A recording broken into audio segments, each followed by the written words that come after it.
بسم اللہ الرحمن الرحیم۔ سبحان الذی اسری بعبدہ لیلا من المسجد الحرام الی المسجد الاقصی الذی بارکنا حولہ لنریہ من آیاتنا انہ هو السمیع البصیر۔ صدق اللہ العظیم۔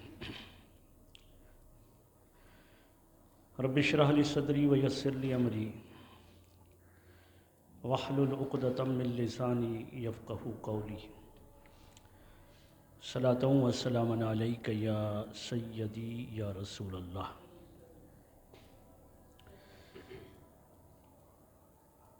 حمد و صلوات پر مشتمل مختصر ترین خطبہ کے بعد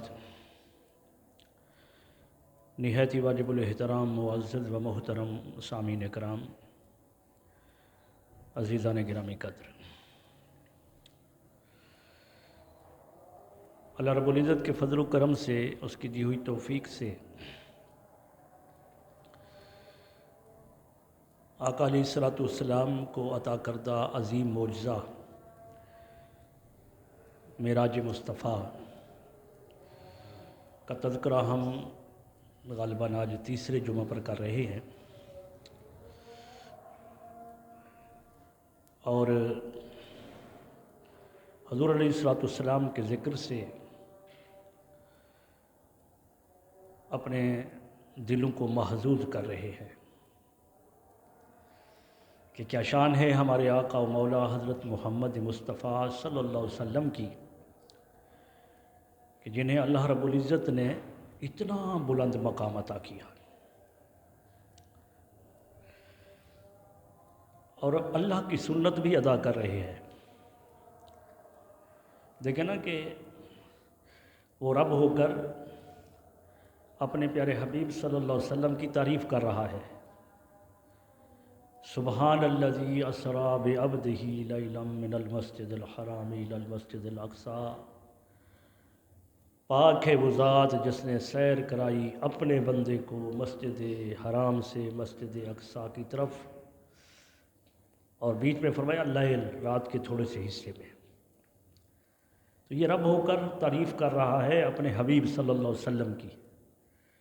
تو پتہ چلا کہ آقا علیہ الصلوۃ والسلام کی تعریف توصیف قرآن مجید میں یہ تو ایک مقام ہے، ورنہ وہ رب ہو کر، وہ خالق و مالک ہو کر، وہ مصطفیٰ کریم کا خالق ہو کر وہ اس کا تذکرہ کرتا ہے۔ کہیں فرماتا ہے والضحیٰ واللیل اذا سجا، کہیں فرماتا ہے یاسین، کہیں رب کائنات اپنے پیارے حبیب صلی اللہ علیہ وسلم کا کسی طریقے سے ذکر کرتا ہے، کہیں کسی طریقے سے کرتا ہے، کہیں ان کے گھر کے آداب بتاتا ہے کہ اپنے میرے حبیب کے گھر میں جاؤ تو اس طرح سے جاؤ، کھانا کھانے کے لیے جاؤ تو وہاں بیٹھے نہ رہا کرو، جب بلائے جاؤ تو تب جایا کرو، بغیر بلائی نہیں جایا کرو، مصطفیٰ کریم کے پاس جاؤ تو گفتگو اونچی نہ کیا کرو۔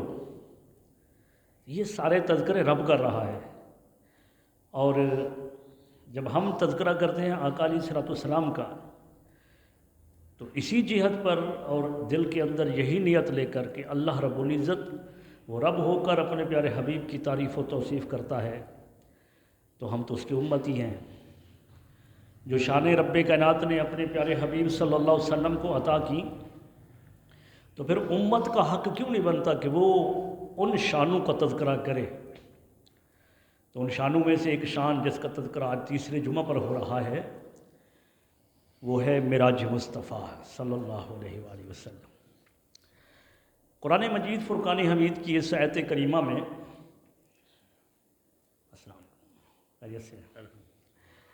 ہم نے اس آیت کریمہ کے تحت کچھ گفتگو کی، اور آج میں اس واقعہ کو حدیث مبارکہ کے حوالے سے بیان کرنا چاہتا ہوں، ورنہ اگر اسی آیت کریمہ پر بھی ابھی گفتگو باقی ہے جو میری دانست میں ہے۔ بڑے اکابر علماء کرام تو سبحان اللہ، وہ تو ایک لفظ پر کئی وقت کئی گھنٹے گفتگو کر سکتے ہیں۔ میں ناقص العلم بندہ ہوں، لیکن ابھی بھی اس میں کمی بیشی اللہ معاف کرے، لیکن میرے علم کے مطابق جو گزشتہ جمعہ کے خطبوں کے اندر بیان ہوا اس میں کافی کیلو کال باقی ہے، لیکن میں آج حدیث مبارکہ میں، اور وہ بھی جو بخاری مسلم اور سیاستہ میں آئی، ان کو علیحدہ علیحدہ کر کے بیان نہیں کروں گا، یعنی کہ سیاستہ میں سے جو تمام حدیثوں کا من جملہ ایک نچوڑ ہے وہ بیان کروں گا، اور جو بھی گفتگو بات ہوگی انشاءاللہ ہوگی سیاستہ سے۔ حضور صلی اللہ علیہ وآلہ وسلم کو اللہ رب العزت نے معراج عطا کیا، عروج عطا کیا، عروج۔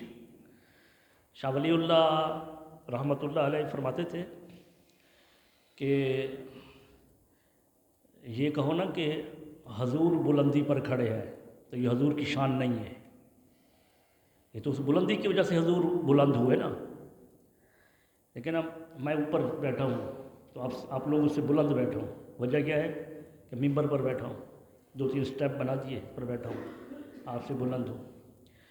اس دروازے سے کہ اوپر چلے جائے وہاں پر قاری سجاد وہاں سامنے کھڑا ہو جائے وہ مجھ سے بلند ہو جائے گا، تو مجھ سے کیسے بلند ہوا کہ وہ اس سیڑھی کے ذریعے سے اوپر گیا چھت پر تو مجھ سے بلند ہو گیا۔ کوئی ساتھ والی بڑی عمارت پر کھڑا ہو جائے تو وہ اس سے بھی بلند ہو جائے گا، لیکن جو بھی بلند ہوگا اس بلندی کی وجہ سے، بلند جو ہوگا بلندی کی وجہ سے، آپ عالموں کے درمیان موازنہ کرتے ہیں کہ فلاں عالم ہے وہ ایسا ہے، فلاں ایسا ہے، فلاں تو سبحان اللہ کیا علم ہے اس کا، تو اس کو بلند کیوں کیا؟ علم کی وجہ سے، کہ علم اتنا ہے کہ علم کی وجہ سے بلند ہوا۔ تو شاہ ولی اللہ فرماتے ہیں کہ حضور صلی اللہ علیہ وسلم کے لیے یہ نہ کہو کہ حضور بلندی پر کھڑے ہیں، یہ حضور کی شان تھوڑی ہے، پھر تو حضور بلند ہوئے اس بلندی کی وجہ سے، بلکہ یوں کہو کہ بلندی ہی اس وجہ سے بنائی گئی ہے کہ حضور کھڑے ہوں۔ تو حضور صلی اللہ علیہ وسلم کو اللہ نے وَرَفَعْنَا لَكَ ذِكْرَكَ جو فرمایا تو ساری بلندیاں نیچے آ جاتی ہیں، آقا علیہ الصلوۃ والسلام کی شان اس سے وراء الورا ہے۔ تو اللہ رب العزت نے اپنے پیارے حبیب صلی اللہ علیہ وسلم کو معراج عطا کیا، اور خواجہ نظام الدین دہلوی ان کی کتاب الفوائد الفواد میں وہ لکھتے ہیں جو فارسی میں ہے، اور اس کا اردو نسخہ جو 1993 میں چھپا تھا میرے پاس بھی موجود ہے، اردو والا نسخہ پھر موجود ہے۔ تو اس کے اندر جو ہے وہ لکھتے ہیں کہ معراج جو ہے، ہم تو مطلقاً معراج بیان کر دیتے ہیں، وہ لکھتے ہیں کہ اس کے 3 درجے ہیں، ایک ہے اسراء، ایک ہے معراج، ایک ہے اعراج۔ تو فرمایا اسراء کا تذکرہ جو ہے وہ بیت اللہ سے بیت المقدس، معراج عروج کرنا، اوپر جانا، یہ وہ بیت المقدس سے پھر آسمانوں کا سفر، سدرۃ المنتہا اور عرش، اور عرش سدرۃ المنتہا مخلوق کی آخری حد ہے، اس کے بعد مخلوق کا کوئی تعلق نہیں۔ اللہ کے مقرب ترین فرشتے بھی اس عرش کے نیچے سدرۃ المنتہا پر ہیں، وہ اس کے اوپر اللہ کی مخلوق میں مخلوق کا تعلق نہیں، اوپر اللہ رب العزت کے شایان شان اس کا عرش ہے، اس کا عرش جہاں اللہ رب العزت اپنی شایان شان اللہ کی اماجگاہ ہے۔ یہ مجازاً الفاظ ہیں جس کو ہمیں بولنا پڑتا ہے، ورنہ اللہ جہت سے جسم و جسمانیت سے پاک ہے۔ ہم کہیں کہ وہ عالم لامکاں ہے تو وہ عالم ہے ہی نہیں، یہ ہماری مجبوری ہے کہ ہمارے پاس کوئی اور الفاظ نہیں ہے۔ اور میں نے عرض کیا کہ وہ عرش وسع کرسیہ السماوات والارض، اس کی جو کرسی عرش ہے نا وہ تمام زمینوں پر چھائی ہوئی ہے، تو اس کا عرش جو ہے وہ اتنا بڑا ہے کہ یہ 7 آسمان 7 زمینیں اس عرش کے سامنے ایک ڈاٹ کی طرح ہے، ایک نقطے کی طرح۔ تو اوپر اللہ کا عرش ہے۔ عرش جو ہے وہ اللہ رب العزت کے شایان شان اس کی اماجگاہ ہے، اس سے مخلوق کا تعلق نہیں۔ اپنے پیارے حبیب صلی اللہ علیہ وسلم کو پھر وہاں بلایا تو حضرت خواجہ نظام الدین دہلوی رحمۃ اللہ علیہ فرماتے ہیں کہ وہ جو عرش فوق العرش، اللہ رب العزت کا دیدار اور اللہ سے ملاقات، اس کو نام دیتے ہیں وہ اعراج کا۔ یہ کہ اسرا، معراج اور اعراج۔ تو اسرا کا تذکرہ ہم نے گزشتہ جمعہ کے اندر کیا کہ وہ اسرا کا تذکرہ قرآن مجید میں اللہ رب العزت نے الی المسجد الحرام، من المسجد الحرام الی المسجد الاقصی یہاں تک کیا۔ اجمال کے طور پر اسی آیت کریمہ کے اندر اوپر کا تذکرہ بھی ہے، نُرِيَهُ مِنْ آیاتنا، ہم نے ان کو اپنی آیتیں دکھائیں۔ تو اس سے مراد علماء کرام لیتے ہیں کہ یہ آسمانوں کے معراج جو حضور صلی اللہ علیہ وسلم کا ہے، آقا علیہ الصلوۃ والسلام کو عالم برزخ کی سیر کرانا، عالم برزخ کے اندر جو امت کو سزا اور جزا ملنی ہے اس کو بعد میں ملنی ہے، اللہ کے پیارے حبیب صلی اللہ علیہ وسلم کو پہلے دکھا دینا عالم مثال کے اندر، اور حضور صلی اللہ علیہ وسلم کا جنت کا معائنہ، جنت کی سیر کرنا، دوزخ کا معائنہ کرنا، یہ تمام آیات کے اندر ہے۔ انہ هو السمیع البصیر کے اندر وہ اللہ رب العزت کی ملاقات کا تذکرہ ہے، اللہ رب العزت کے دیدار کا تذکرہ ہے۔ تو اسی ایک آیت کریمہ کے اندر بھی وہ جو تینوں درجے بتائے خواجہ نظام الدین دہلوی رحمۃ اللہ علیہ نے، اسی آیت کریمہ کے اندر ہیں، مگر تفصیل کے ساتھ پر اس کا ذکر سورہ نجم کے اندر بھی ملتا ہے۔ تو آقا علیہ الصلوۃ والسلام جب اللہ رب العزت کی وحدانیت کی تبلیغ فرما رہے تھے، اور مکہ کے کافروں نے جب آپ پر ظلم و ستم کیا تو آپ مکہ سے باہر نکلے کہ شاید باہر کے مضافات کے اندر لوگ میری اس بات کو سنیں، اللہ کی طرف لوٹے پلٹے۔ تو آپ نے طائف کا سفر کیا۔ طائف کے اندر بھی جب بدسلوکی کی گئی، آپ صلی اللہ علیہ وسلم پر ظلم و ستم کیا گیا، آپ پر پتھر برسائے گئے، لہو کیا گیا، تو اللہ کے پیارے حبیب صلی اللہ علیہ وسلم غمزدہ ہوئے۔ اللہ رب العزت نے اس کے بعد، طائف کے سفر کے بعد، اپنے پیارے حبیب صلی اللہ علیہ وسلم کو معراج پر بلایا۔ اے حبیب، آپ ہماری خاطر جو ظلم و ستم سہ رہے ہیں، برداشت کر رہے ہیں، اب اس کا صلہ ہم یہ دیتے ہیں کہ ہم آپ کو معراج عطا کرتے ہیں، ہم آپ کو عروج عطا کرتے ہیں، ہم آپ کو جو آپ کا مقام ہے اس کی بلندیاں دکھاتے ہیں۔ تو اس وجہ سے اللہ رب العزت نے اپنے پیارے حبیب صلی اللہ علیہ وسلم کو اپنے پاس بلایا، اور اپنے پاس بلا کر اپنے دیدار سے نوازا۔ اپنے یہ بات تو مختلف فی ہے، مختلف فی، لیکن جمہور علماء کرام کا یہی عقیدہ نظریہ ہے کہ اللہ کے پیارے حبیب صلی اللہ علیہ وسلم نے اپنے پیارے رب اللہ رب العزت کو اپنی ان آنکھوں سے جاگتے جی اللہ رب العزت کا دیدار کیا اور کلام کیا۔ احادیث مبارکہ کے اندر یہی ہے کہ اللہ رب العزت کا دیدار کیا۔ تو اللہ رب العزت نے وہ اس کا ایک سادہ سا جواب جو قرآن مجید کے لفظ سبحان سے ہے اس کو میں نے دے دیا۔ اور دوسری بات یہ ہے کہ جو اعتراض یہ ہوتا ہے کہ اللہ کا دیدار ممکن نہیں ہے، ختم پارے کی ایک آیت کریمہ جو آخری ورق پر ہے کہ کوئی آنکھ اللہ رب العزت کا احاطہ نہیں کر سکتی، تو اس سے مراد تمام علماء کرام یہ لیتے ہیں کہ دنیا کے اندر اللہ رب العزت کا دیدار کوئی نہیں کر سکتا۔ نبی کریم صلی اللہ علیہ وسلم نے بھی دنیا کے اندر تو اللہ کا دیدار نہیں کیا۔ ہم بھی تو نہیں کہتے کہ دنیا کے اندر اللہ کا جاگتے جی دیدار کیا، نہیں، وہ دنیا تھوڑی تھی، وہ عالم اجسام سے عالم روحانیت، یہ نورانی خلا آسمانوں کا، اس سے بھی ماورا عالم لامکاں کے اندر دیدار ہوا۔ تو عالم لامکاں میں دیدار ہوا تو عالم جسمانیت نہیں تھی وہ، تو ممکن ہے وہاں پر، بلکہ عالم روحانیت یعنی جنت کے اندر بھی اللہ رب العزت کا دیدار ممکن ہے اور حدیث پاک میں وارد ہے. اس پر تو سبھی اس پر متفق ہے کہ ہر جمعہ کے اندر اللہ رب العزت جنتیوں کو اپنا دیدار کرائے گا. تو وہاں جنتی اللہ رب العزت کا دیدار سر کی آنکھوں سے کریں گے، اور ایسا مزہ ہوگا اس دیدار خدا کے اندر کہ ایک جمعہ کے اندر دیدار ہوگا. اب اسی نشے کے اندر ہیں، حسن ہی اتنا ہے، وہ خالق حسن ہے.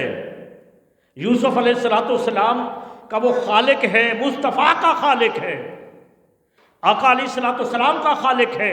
اس نے یہ جو دنیا کے اندر حسن دیکھتے ہو اور ہم اش کر اٹھتے ہیں کہ کیا حسن ہے، یہ حسن کی رنگینیاں اللہ نے عطا کی ہیں. وہ اس حسن کا خالق ہے. تو جب اس حسن کو اللہ رب العزت بے نقاب کرے گا، پردہ ہٹائے گا، جنتی اللہ رب العزت کا دیدار کریں گے، تو پھر ایک جمعہ سے دوسرے جمعے تک اسی نشے کے اندر مخمور رہیں گے. تو جب یہ بات حدیث پاک سے یہ بات ثابت ہے، اور کوئی ہمارے فرقوں میں سے مسلمانوں کے جتنے بھی فرقے ہیں اس کا کوئی انکار نہیں کرتا کہ اللہ کا جنت میں دیدار ہوگا، تو پھر اللہ کے پیارے حبیب جب معراج پر گئے تو معراج پر وہ اس عالم جسمانیت کے اندر تو ہم نہیں کہتے کہ حضور نے دیدار کیا، وہ تو عالم لامکاں ہے. تو عالم لامکاں کے اندر اللہ رب العزت کا دیدار کیا اور اللہ رب العزت سے گفتگو بھی کی، حدیث مبارکہ کے اندر ہے. تو اس وجہ سے رب کائنات نے وہ جو اللہ تبارک و تعالیٰ کی خاطر، اللہ کی وحدانیت کی خاطر، توحید کی خاطر جو اللہ کی طرف لوگوں کو حضور بلا رہے تھے، جو ظلم و ستم کفار نے کیے، مشرکین نے کیے، وہ ظلم و ستم کو مٹانے کے لیے اور حضور کی عظمتیں بڑھانے کے لیے، حضور کو اصل مقام دکھانے کے لیے رب کائنات نے اپنے پیارے حبیب صلی اللہ علیہ وسلم کو معراج کرایا. اور کیسے طریقے سے بلایا؟ قرآن بھی سنا 2 جمعہ کے خطبوں میں، اب حدیث سنیے. بلایا کس طرح؟ آپ کسی کو دعوت دیتے ہیں، میں کسی کو دعوت دیتا ہوں تو دعوت دینے کے کئی طریقے ہیں. ایک طریقہ یہ ہے کہ ہم اس کو فون کر دیتے ہیں کہ بھی ہمارے پاس دعوت ہے، آ جائیے گا. ایک طریقہ یہ ہے کہ ہم اس کے پاس کوئی بندہ بھیجتے ہیں کہ بھئی خود تم جاؤ اور دعوت دے کر آؤ. اور ایک طریقہ اس سے بھی بڑھ کر ہے کہ دعوت علیحدہ دی، لیکن جب وقت دعوت کا آیا تو ہم نے ان کو بلانے کے لیے ان کے پاس قاصد بھی بھیجا، ڈرائیور بھی بھیجا، گاڑی بھی بھیجی. اس پروٹوکول کے ساتھ ہم نے بلایا. اللہ کے پیارے حبیب صلی اللہ علیہ وسلم کو جب معراج کرایا گیا تو یہ جو مثال دنیا کے لیے تھی، اللہ کے رسول اللہ پر دنیا کی مثالیں صادق نہیں آتی، لیکن بلایا کس طرح؟ جبرائیل جنت کو سجاؤ، جنت کا حکم ہوا سجانے کا. حوران جو ملک ہیں ان کو سج جانے کا حکم ہوا، اور حکم ہوا کہ اپنے ساتھ 70,000 فرشتوں کو لو. ایک حدیث پاک میں آیا کہ میکائیل کو حکم ہوا کہ تم بھی اپنے ساتھ 70,000 فرشتہ لو، اور اسرافیل کو حکم ہوا کہ تم بھی 70,000 فرشتہ اپنے ساتھ لو. یہ 70,000 فرشتے اور 3 یہ ملک جن کے رتبہ تمام ملائکہ سے افضل ہے، یہ آقا علیہ السلام کو لینے کے لیے جا رہے ہیں. اور سواری کیا لے گئے؟ براق. براق کا معنی ہے، براق برق سے ہے. آپ یہ عربی کے اندر یہ جو لائٹ ہے نا، یہ بجلی، اس کو برق کہتے ہیں. اس کی رفتار کتنا ہے؟ 1,86,400 کلومیٹر فی سیکنڈ کے حساب سے. یہ آپ کی یہ آپ کی مصنوعی یہ بجلی، اور جتنا مادہ زیادہ ہوتا ہے اتنا اس کے اندر قوت زیادہ ہوتی ہے.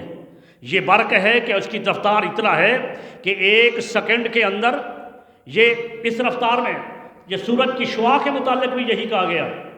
ہم تو یہ سمجھتے ہیں کہ سورج نکلا اور اس کی روشنی جب ہم تک پہنچ گئی، لیکن اس کی رفتار کیا؟ 1,86,400 کلومیٹر فی سیکنڈ کے حساب سے. اور اللہ رب العزت نے براق بھیجا. براق، اس براق کی حیت بھی حدیث پاک میں بیان کی گئی کہ وہ ایک گھوڑے کی شکل اور چہرہ انسان جیسا، اور باقی جسم گھوڑے جیسا، قد جو ہے وہ گھوڑے سے کم تھا، خچر جیسے ہوتا ہے گدھے سے زیادہ، اس کے اوپر دو پر تھے، وہ اڑتا تھا، اور اس کی رفتار کا یہ عالم تھا کہ حد نگاہ، جہاں نگاہ پڑتی تھی اس کا پہلا قدم پڑتا تھا، یعنی اس قدر وہ تیز رفتار تھا۔ تو اس براق کو جو ہے منتخب کیا گیا حضور علیہ الصلوۃ والسلام کی سواری کے لیے، اور آقا علیہ الصلوۃ والسلام مسجد حرام میں ہیں۔ اس میں کیل و قال ہوتی ہے کہ نہیں، حدیث میں تو تین آئے ہیں کہ آپ حتیم کے اندر ہیں، آپ مطاف کے اندر ہیں، آپ اپنی چچزاد بہن ام ہانی کے ہاں ہیں، تو لہٰذا روایت میں تو اختلاف ہے۔ میں کہتا ہوں اللہ کے بندے، کہاں اختلاف ہے روایت میں؟ کیا مطاف حرم سے باہر ہے؟ کیا حتیم حرم سے باہر ہے؟ ام ہانی کا گھر بھی اس وقت حرم کے اندر ہی تھا، آپ کی چچزاد بہن کا۔ تو جو روایت لی جائے وہ حرم کی ہی ہے، حرم کے اندر آپ آرام فرما ہے، اور اللہ رب العزت نے آپ کو وہاں سے یہ قاصد بھیج کر، اور ان کے ساتھ ایک ملائکہ کا لشکر بھیج کر رب کائنات نے انہیں اپنے پاس بلایا۔ الغرض کیل و قال تو بہت ہے حدیث پاک میں، کئی یہ تو 3 جمعے، تیسرا جمعہ ہے، اب ہر اس پر گفتگو کرتے تو سال گزر جائے، معراج پر گفتگو کرتے رہیں تو سال گزر جائے، جتنے جمعے ہوتے ہیں سال کے 12 مہینے کے جمعوں کے اندر اول سے لے کر آخر تک معراج کے نکات بیان نہ ہوں، اتنا طویل واقعات۔ حضور علیہ الصلوۃ والسلام اس سواری پر سوار ہوئے، کیونکہ ہم نے اختصار سے وقت لینا ہے، اور پھر آگے ہم نے اپنی تیاری کرنی ہے رمضان المبارک کے لیے، شعبان المعظم میں کوشش کرنی ہے، ہم نے اصلاح کرنی ہے اپنی، ہمارے اندر بہت بگاڑ ہے، ہم نے اپنی اصلاح کرنی ہے، میں نے اپنی اصلاح کرنی ہے، تو اپنی اصلاح کے حوالے سے ہم نے پھر اپنا ایک علیحدہ موضوع شروع کرنا ہے۔ تو آقا علیہ الصلوۃ والسلام اس براق پر سوار ہوئے، اور جبریل امین خادم بن کر آئے۔ حضور صلی اللہ علیہ وسلم مسجد اقصیٰ پہنچے۔ بیچ کے واقعات کوئی اور ہیں، جن مثلا حضور علیہ الصلوۃ والسلام کا موسیٰ علیہ الصلوۃ والسلام کی قبر سے گزرنا، صحیح مسلم کی حدیث ہے، ستہ میں سے صحیح بخاری کے بعد جو درجہ ہے حدیث کا، بلکہ بعض محدثین اس کو بخاری سے بھی افضل کہتے ہیں مسلم کو۔ اس کے اندر یہ حدیث بھی آئی ہے کہ آقا علیہ الصلوۃ والسلام فرماتے ہیں، مررت بقبر موسیٰ فاذا هو قائم یصلی فی قبرہ، میں موسیٰ علیہ الصلوۃ والسلام کی قبر سے گزرا تو موسیٰ علیہ الصلوۃ والسلام اپنی قبر میں نماز پڑھ رہے تھے۔ موسیٰ علیہ الصلوۃ والسلام، ایک تو یہ ہے کہ نماز کیوں پڑھ رہے تھے؟ نماز اللہ کی پسندیدہ عبادت ہے جسے ہم دور بھاگتے ہیں، یہ اللہ کو اتنا پسند ہے کہ کوئی عبادت اللہ کو اتنا پسند نہیں ہے۔ اور پھر مرنے کے بعد بندہ مکلف نہیں رہتا، بھئی یہ عبادت جو ہم پر یہاں فرض ہے تو مرنے کے بعد یہاں پر فرض نہیں ہے، لیکن انبیاء کرام کی چونکہ یہ پسندیدہ عبادت ہے، اور انبیاء کرام پر مٹی پر حرام ہے زمین پر کہ انبیاء کرام کے اجسام کو کھائیں۔ انبیاء کرام کی جو عالم برزخ کی زندگی ہے وہ قرآن و حدیث سے ثابت ہے، اور وہ زندہ ہوتے ہیں۔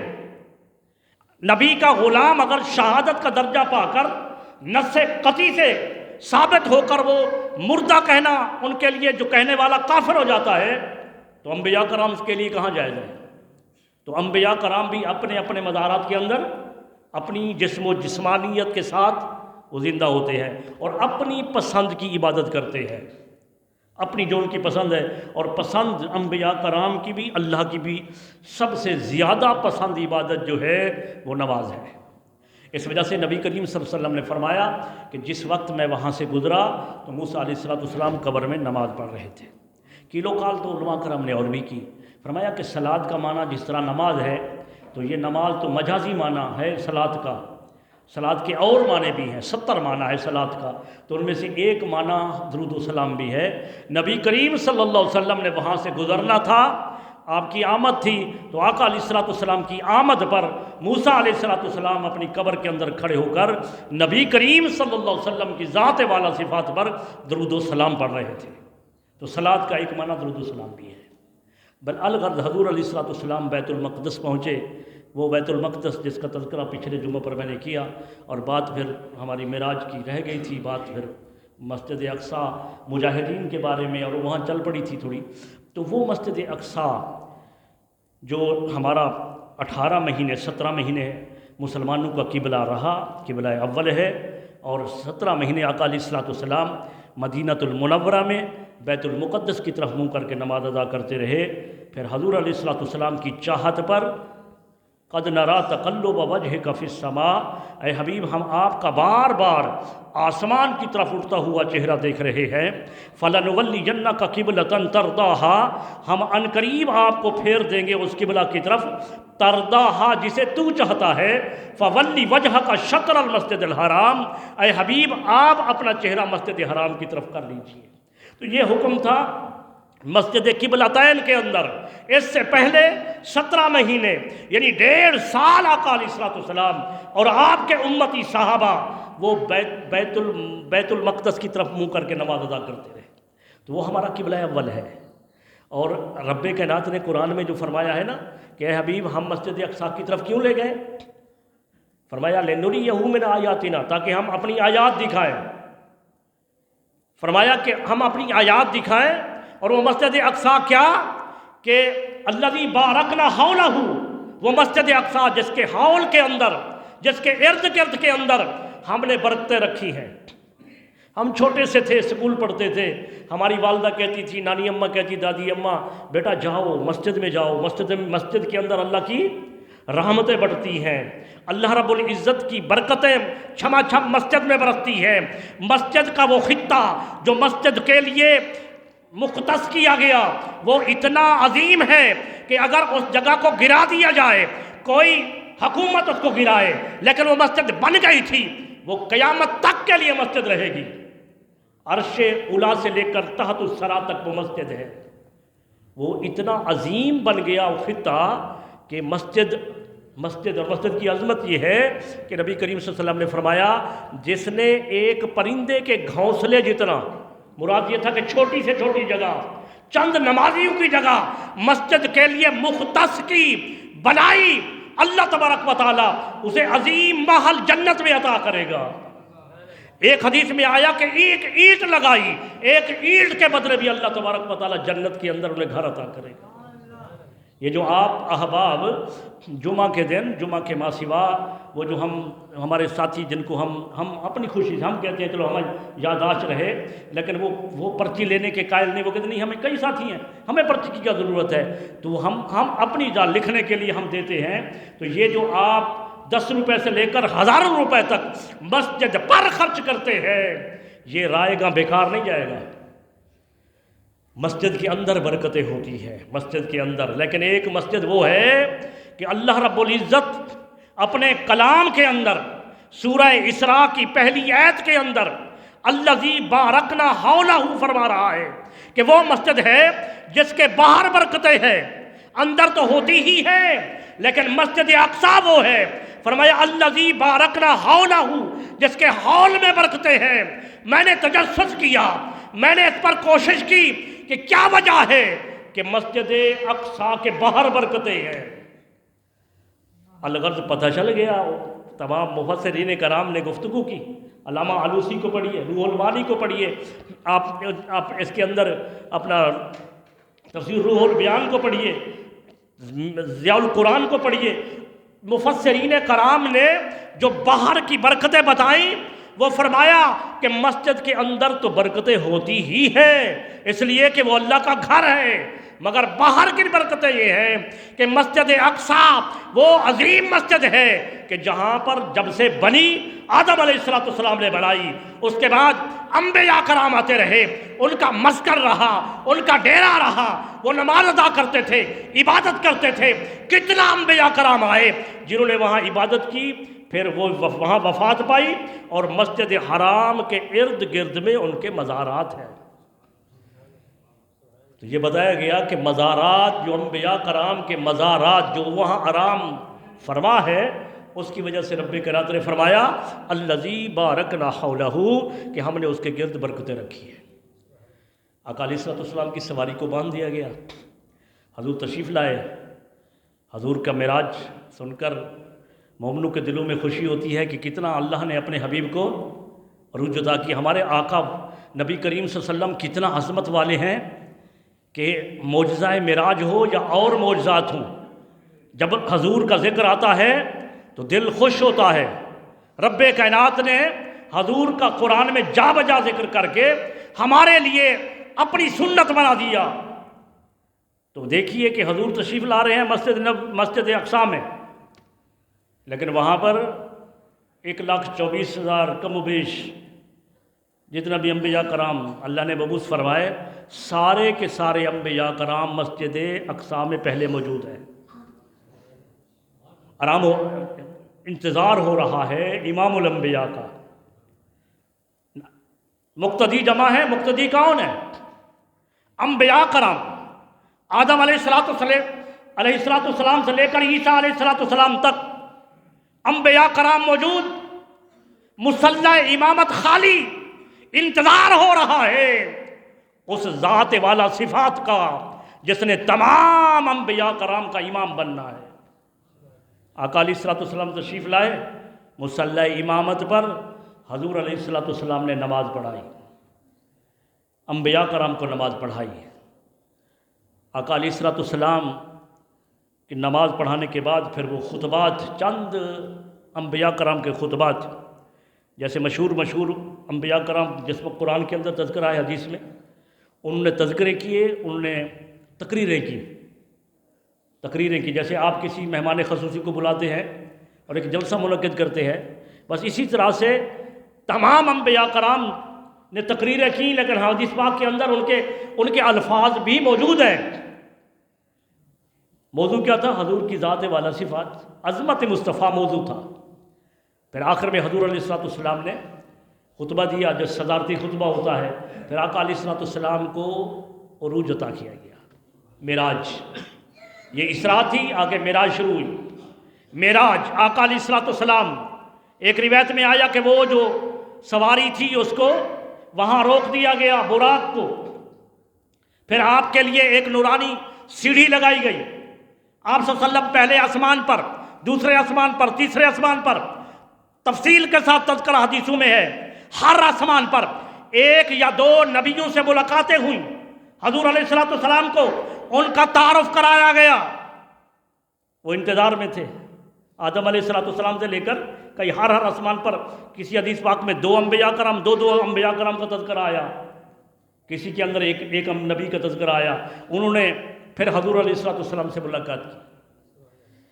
پہلے آسمان پر آدم علیہ السلام سے ملاقات ہوئی، دوسرے پر عیسیٰ علیہ السلام، تیسرے پر، چوتھے پر حضرت ادریس علیہ السلام، چوتھے آسمان پر، چھٹے آسمان پر موسیٰ علیہ السلام، 7ویں آسمان پر حضرت ابراہیم علیہ السلام. ان کے آپس کی اندر جو گفتگویں، باتیں چیتیں، وہ بھی حدیث پاک میں موجود ہیں. آقا علیہ السلام پھر پہنچے کہاں پر؟ 7ویں آسمان کے بعد آپ پہنچے سدرۃ المنتہا پر.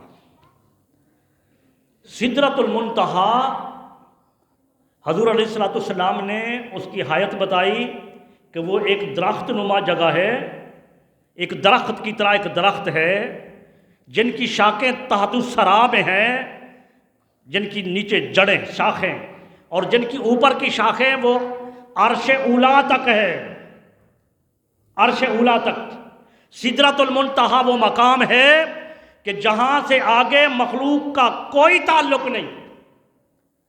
سدرۃ المنتہا پر عالم سماوی کے سارے ملائکہ جمع ہیں. علماء کرام نے فرمایا کہ ملائکہ نے عرض کی تھی، باری تعالیٰ جس ذات کی خاطر تو نے بزم کائنات کو سجایا، جس ذات کی خاطر تو نے ہمیں پیدا کیا، جس ذات کی خاطر تو نے اپنی ربوبیت کو ظاہر کیا، وہ ذات آج تیری بارگاہ میں آ رہی ہے، تو اس کے دیدار کی ایک جھلک ہمیں بھی کرا دے. تو رب کائنات نے عالم سماوی کے سارے ملائکہ کو حکم دیا کہ میرے حبیب کا دیدار کرنا چاہتے ہو تو سدرۃ المنتہا پر جمع ہو جاؤ. تو سدرۃ المنتہا پر ملائکہ جمع ہے، اور حضور صلی اللہ علیہ وسلم سدرۃ المنتہا پر پہنچے، اور اس کے بعد آقا علیہ السلام آگے بڑھے. میں نے بتایا کہ سدرۃ المنتہا آخری حد، اب حضور صلی اللہ علیہ وسلم جو ہے نا سدرۃ المنتہا سے آگے اللہ کا عرش ہے، اور اللہ کا عرش کیا ہے کہ اللہ رب العزت کی شیان شان اس کی اماج گاہ ہے، اس کی کرسی ہے وہاں پر، وسع کرسیہ السماوات والارض، سورہ یہ آیت الکرسی میں پڑھتے ہیں نا کہ اس کی کرسی زمین و آسمان پر چھائی ہوئی ہے، تو اس کی کرسی ایک علامت ہے، وہ اللہ کا عرش جو اللہ کی شیان شان ہے، میرے پاس الفاظ نہیں کہ میں کیا بولوں اس کو، اس کے اوپر عالم لا مکاں ہے جس کو عالم کہنا بھی مجاز ہے، لیکن مجبوری کے الفاظ نہیں ہمارے پاس۔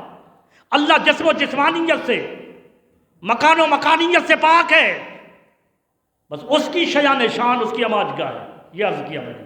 تو حضور علیہ الصلوۃ والسلام اب پہنچے وہ سدرۃ المنتہا کے اوپر اللہ کے عرش پر، اور عرش جو ہے نا وہ آخری حد ہے مخلوق کی، یہ آخری حد، حضور کے قدم یہاں پر ہے اور اوپر عالم لامکاں ہے۔ اس وجہ سے حضور علیہ الصلوۃ والسلام جب سدرۃ المنتہا سے اوپر عرش پر کھڑے تھے، بس بات کو ختم کر رہا ہوں، وقت ہو گیا ہے، جب عرش پر کھڑے تھے تو آقا علیہ الصلوۃ والسلام کو شان برزخی عطا کی گئی، جس کو حرف مشدد سے تشبیہ دی گئی کہ ادھر اللہ سے واصل، ادھر مخلوق میں شامل مقام اس عالم برزخ کو ہے حرف مشدد کا۔ حرف مشدد پڑھا نا آپ، جو ہم ویسے یہاں سے جو قاری بیٹھے ہیں وہ تو اچھی طرح جانتے ہیں، اور جو قرآن مجید قرآن حضرات سے پڑھے وہ بھی جانتے ہیں کہ حرف مشدد کیا ہوتا ہے۔ وہ تشدید والا حرف جس پر 3 دندانے تشدید ہوتی ہے، تشدید اس کو بولتے ہیں شد، یہ تشدید شد، یہ تشدید جس حرف پر آ جائے اس حرف کو کہتے ہیں مشدد۔ اور جب حرف مشدد قرآن حضرات پڑھا رہے ہوتے ہیں تو اپنے طالب علم کو بتا رہے ہوتے ہیں کہ اس حرف کی 3 جہتیں ہیں، یہ سختی سے ادا ہوتا ہے، اس کی 3 جہتیں ہیں کہ حرف مشدد اپنے سے پہلے حرف سے بھی ملتا ہے، اپنے سے بعد والے حرف سے بھی ملتا ہے، اس کا اپنا تشخص بھی ہوتا ہے، اپنا وجود بھی ہوتا ہے۔ ایک رہا اس کا اپنا وجود، ایک رہا پہلے حرف سے مل رہا ہے، اور ایک یہ ہے کہ وہ آگے والے حرف سے مل رہا ہے۔ یہ حرف مشدد کی خوبی ہے۔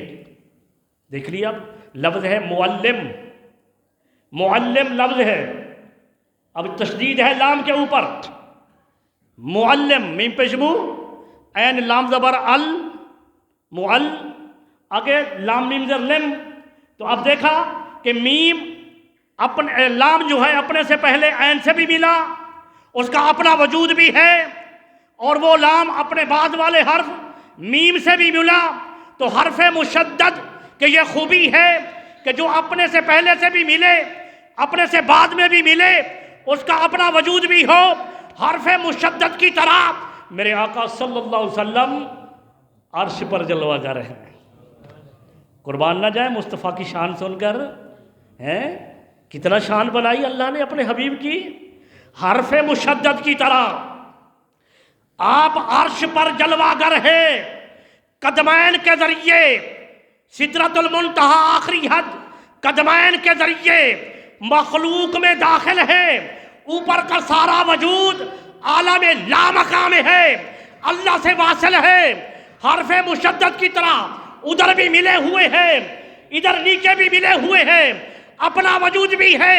اس وجہ سے رب کائنات نے اپنے حبیب کو عرش پر کھڑا کر کے امتیوں کو بتایا، میرے حبیب کے امتیوں اپنے نبی کی عظمت کو پہچانو، میرا حبیب معراج کی رات عرش پر ایسے کھڑا ہے، اوپر کا سارا وجود میرے ساتھ وصال کا ہے، میرے ساتھ وصال کے دوران مجھ سے فیض لے رہا ہے، اپنے قدمین کے ذریعے اپنی امت میں تقسیم کر رہا ہے،